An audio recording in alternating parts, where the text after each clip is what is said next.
Hello folks, and welcome to the Pitt Panthers Football Network as your Pitt Panthers get ready to take on the Rice Owls in their home opener, the first game of the season.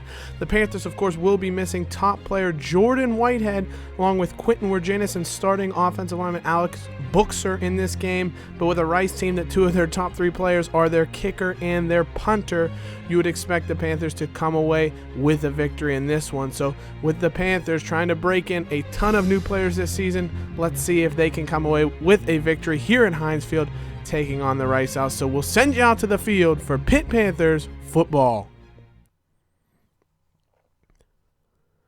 And so the opening kickoff of Pitt Panthers football is underway with Rice kicking off to Quadri Henderson, who will take the ball about 6 yards deep in his own end zone and return it out and really get nowhere. So for a guy that had 4 kick return touchdowns last year, it's an inauspicious start to the season and really not great as freshman backup fullback Samuel Smoot takes a clipping penalty here and backs the Panthers up to their 9-yard line to start off their opening drive of this 2017 football season. Thomas MacVittie, redshirt freshman, under center here with Quadri Henderson as the lone setback in MacVittie's first ever start as a Pittsburgh Panther. Pat Narduzzi said that MacVittie would take the job out of the, to start the first drive, but they would see a little bit of both quarterbacks to see who can come away kind of with the starting job heading into the big Penn State game next week. But after a 3-and-out for the Panthers, Rice takes the ball. Granado leads them down the field, but on 4th and 4, the Panthers do come away, or 3rd and 4, the Panthers do come away with a stump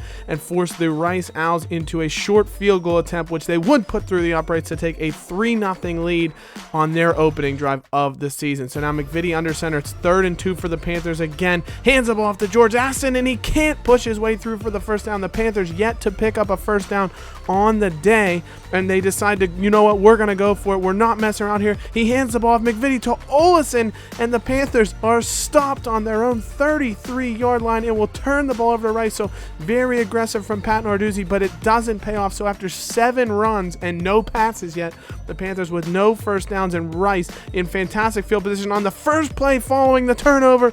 Ellerby takes the handoff. He goes right through a hole. Freshman Barry Jenkins II unfortunately took a bad route to the ball carrier, and he snuck right past him, and it's Rice 10, the Panthers nothing. So MacVittie on the ensuing drive from his own 15 drops back to pass his first ever pass as a Panther, and he's just absolutely hammered and can't get the pass off, and it goes for an incompletion. 2nd and 10. MacVittie under center. He drops back to pass once again, fires the ball to Quadri Olison, who's unable to haul it in, and it's 3rd and 10 for the Panthers. Now 3rd and long. MacVittie in the shotgun, drops back, looks to pass, and he overthrows Jester Weah. So 0 for on this drive for Thomas MacVittie, and the Panthers still without a first down. Rice with the ball now, 3rd and 12. Granado in the shotgun. They run that hurry-up offense. He drops back to pass, looks, and he finds his receiver Smith right in front of the Panthers corner, Dane Jackson. It's a long first down conversion that the Panthers wanted to prevent. Espuca now on the handoff. Paris Ford, another freshman getting tons of playing time. He's starting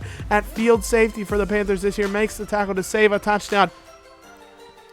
And he makes another huge play after saving a touchdown there on the next play. Barry Jenkins, who missed a big tackle on the last Rice touchdown, forces a throw from the Rice quarterback Granado, and it's right into the hands of Paris Ford, and it's his first career interception. The Panthers will take the ball over. But 1st and 10, MacVittie forced to roll out. He's got an open man, and he still overthrows him. He was looking for Aaron Matthews, the sophomore receiver, but MacVittie can't find him, and it'll be 2nd and 10 for the Panthers. MacVittie in the shotgun yet again, drops back, looks to throw, and he overthrows Quadri Henderson. MacVittie 0 for 5 passing now, and it's going to be another 3rd and long for the Panthers, who still don't have a first down over halfway through the first quarter, and he overthrows Jester Weah, and just like that, it may be the end of the Thomas MacVittie era for the Pitt Panthers. Granado, after the Panthers forced to punt, he's on 3rd and 7, but he is sacked by Dwayne Hendricks, his first sack of the season, and the Panthers force Rice into a field goal attempt, which is up and through the uprights, and just like that, the Panthers are down 2 touchdowns,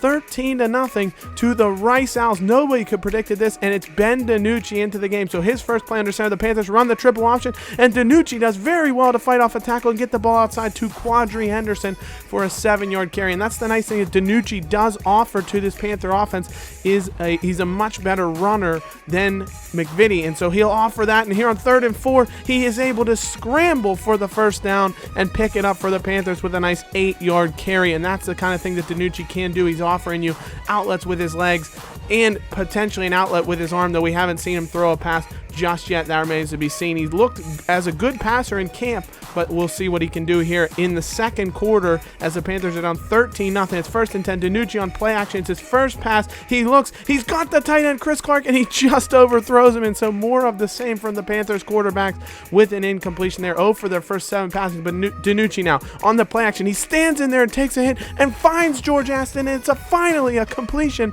by a Pitt Panthers quarterback, and it is 3rd and 2 now as Aston picks up 8 yards on the little play action pass from DiNucci. DiNucci in the shotgun now. He's dropping back, looking to pass again, and he does find Chris Clark on an out route, and he picks up about 7 yards for the Panthers first down. So Ben DiNucci already off to a much more productive start than Thomas MacVittie. And now in the 5 wide set, Aaron Matthews in motion. DiNucci stands back to pass and throws a fantastic strike to Aaron Matthews on 3rd and 11, and it's a first down for the Pitt Panthers, and they are finally into the red zone for the first time this season. So now DiNucci in the I formation under center, drops back, rolls to his right a little bit, throws. He's got Jester Weah. He jukes around him and fights off a tackle, and he's into the end zone for the Pitt Panthers touchdown.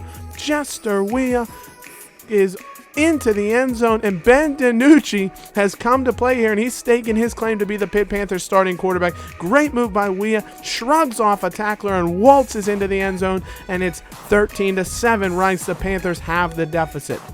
Granado on the ensuing Rice drive, 3rd and 5, drop backs, looks to pass, finds his receiver on an out route, very soft coverage from Dennis Briggs, and Rice gets the first down. Granado in the shotgun again, Rice running that very quick hurry-up type of offense. They get the Panthers unsettled, and Granado on the read option, the Panthers dove in on it, and they're going to have to chase him down. Paris Ford pushes him out of bounds at the 9-yard line, so a huge run for Granado and Rice into Panthers territory. 3rd and goal now, though. Granado throws the pass, and Dennis Briggs is able to contact the receiver as he tries to make the catch in the end zone and force the incompletion. Rice will have to settle for another field goal. So if anything, the Panthers going with a bend but not break approach on defense, holding Rice to 3 field goals so far. DiNucci now 3rd and 10 in the shotgun. He rolls outside, and that's what he can offer for you. That's a 15-yard run by the Panthers sophomore quarterback as he gets out and gets a first down to try and keep this drive alive. 2:52 to play in the second quarter. Now 2nd and 10, DiNucci in the shotgun yet again. Drops back, looks to pass, throws it, and he gets too greedy there, and it's Bickham with the interception for Rice going the other way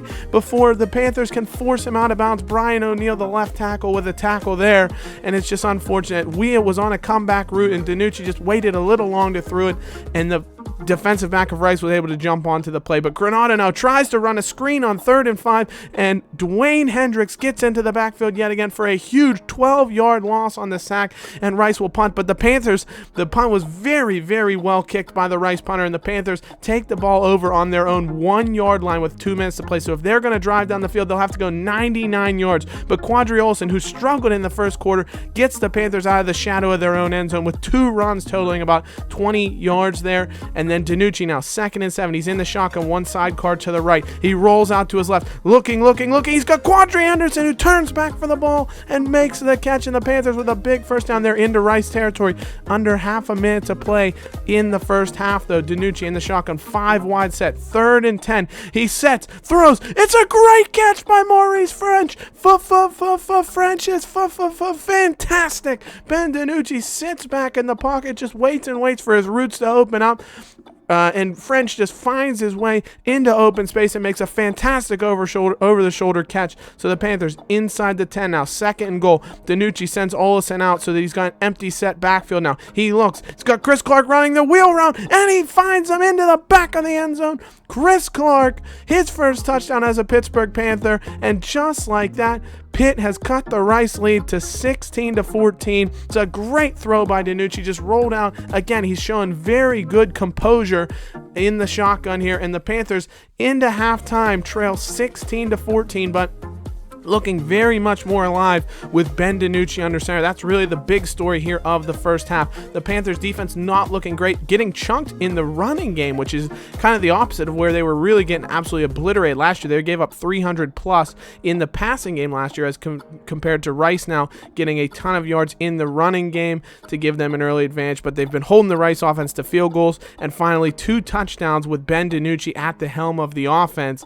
and that could be a sign of good things to come as we get into the second half here. Rice with the ball 1 minute into the second half, 3rd and 3. Granado goes with the read option, but Sean Idowu blows it up in the backfield and is going to force Rice into a punt on their opening drive of the second half. DiNucci under center, 1st and 10, hands off to Quadri. He's got a ton of room on the outside, forces his way through a defender, trucks over someone at the first down marker, and that's a 15-yard carry for Quadri and a first down. Panthers now coming out here in kind of their usual set that we could expect some fantastic runs out of as they hand them off to Quadri Henderson on the jet sweep. He gets outside of a couple of tacklers, scoots down the end line, and he gets a fantastic carry and twirls his way down for about a 25-yard run. Henderson finally breaks one here, and that's what we expected so much of them, continuing their offense from last season. Now they're going to look like they're going to do a similar run. DiNucci fakes a pitch to Aston on the jet sweep end around,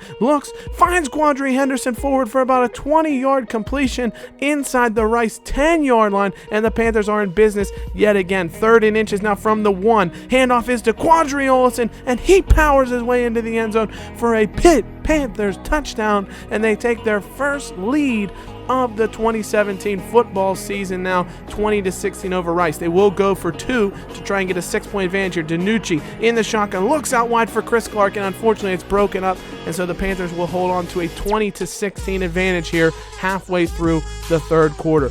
Rice in the shotgun, Granado 2nd and 7 here. He drops back to pass the Panthers in a deep zone as Granado buying himself plenty of time. Eventually, DeMar Hamlin becomes undisciplined in his zone. He lets Smith behind him, and it's a big play. Huge gain for Rice, chunking the Panthers defense and getting into Panthers territory. 3rd and 1 though. Granado, handoff to Ellerby, and he is swallowed as he tries to go up the middle. Shut down by Salim Brightwell, starting at middle linebacker for the Panthers, with Quentin Wirginis out with a 3-game suspension. He makes a great tackle. Brightwell would have been the starting outside linebacker, but he makes a great tackle, and Rice forced into their 4th field goal of the afternoon. So their kicker is having a wonderful day. But on the ensuing kickoff, it's taken by Quadri Henderson. He finds a seam, breaks it outside, and nobody's going to catch him with the speed. He's at the 30, the 25, 20, gets past one last tackler, and he's into the end zone. Quadri Henderson electrifies the Panther crowd with his first kick return touchdown of the season.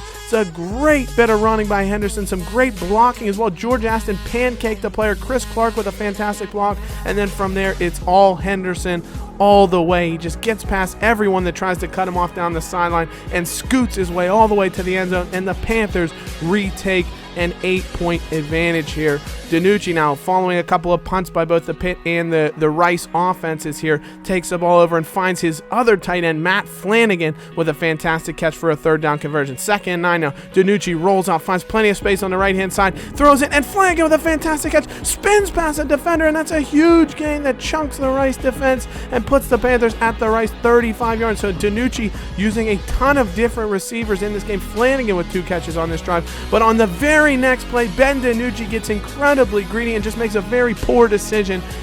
His pitch man got hit. He didn't really have any lanes to go with the ball, and rather than taking a loss, he tried to pitch the ball off and unfortunately turns it over to the Rice defense, who now go on offense, and they're going to run with the Wildcat formation. Ellerby in the shotgun takes the snap. He gets past the tackle of Elijah Zeiss, and Dwayne Hendricks finally has to haul him down at the Pitt 35-yard line, so a big gain for the Rice House. 1st and 10 now. Granado back in the shotgun. He drops back and looks to pass, and he is smashed by freshman corner Kaiser Artis Scott.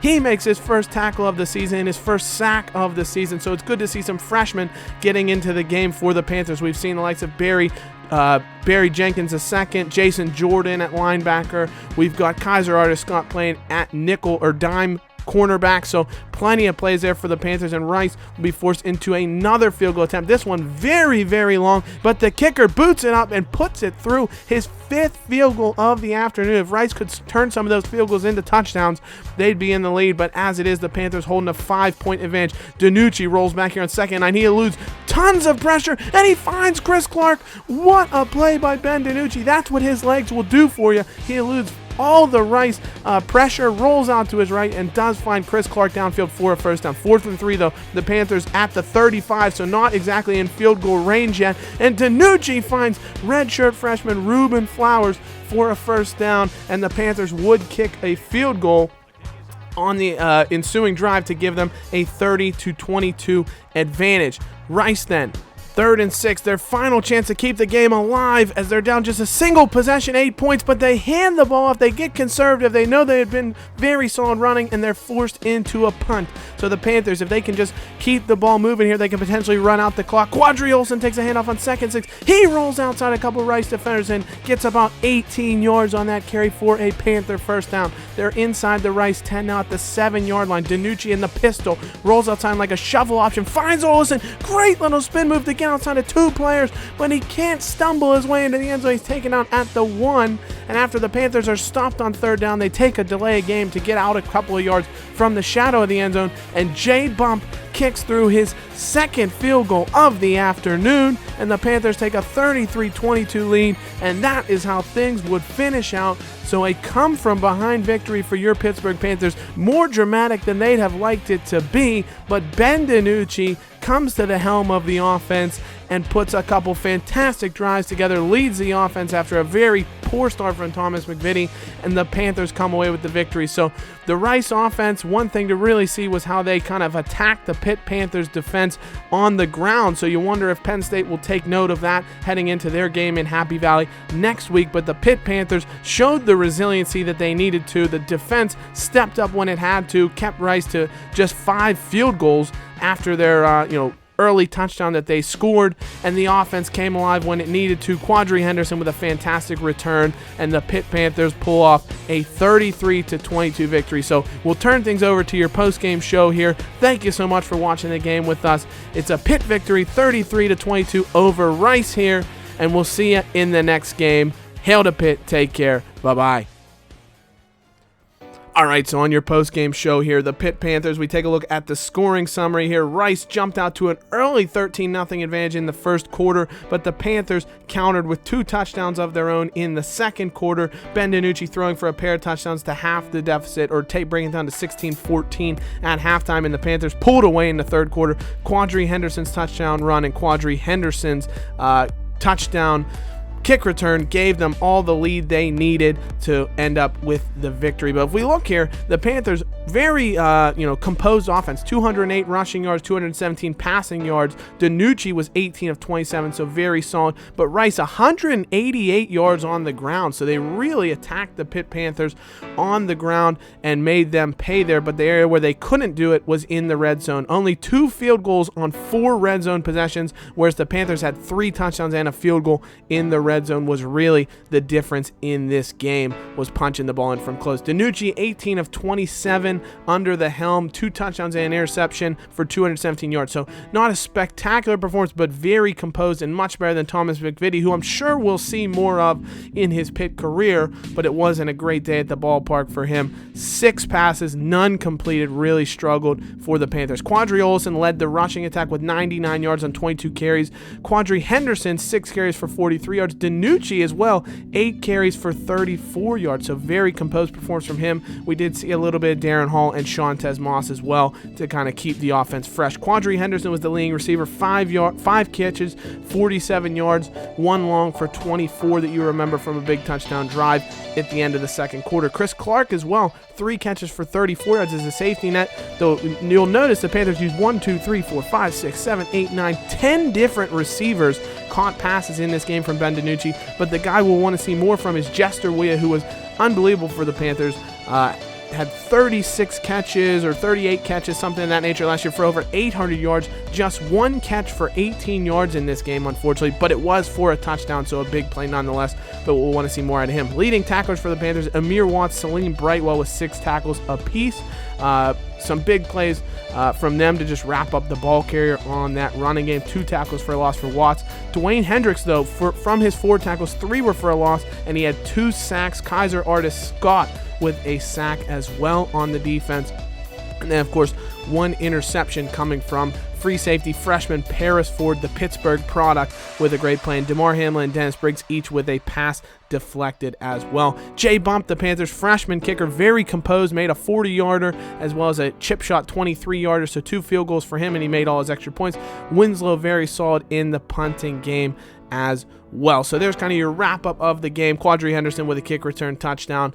And, a solid performance from the Panthers overall. We'll want to see some, the Panthers stuffing the run to hopefully force Penn State into some long third downs next week in their matchup. But overall, what the Panthers needed, they come out with a victory. Thank you so much, guys, for watching. Let me know what you thought of the performance, and we'll see you in the next episode. As always, take care, guys. We'll see you soon. Hail to Pitt. Bye-bye.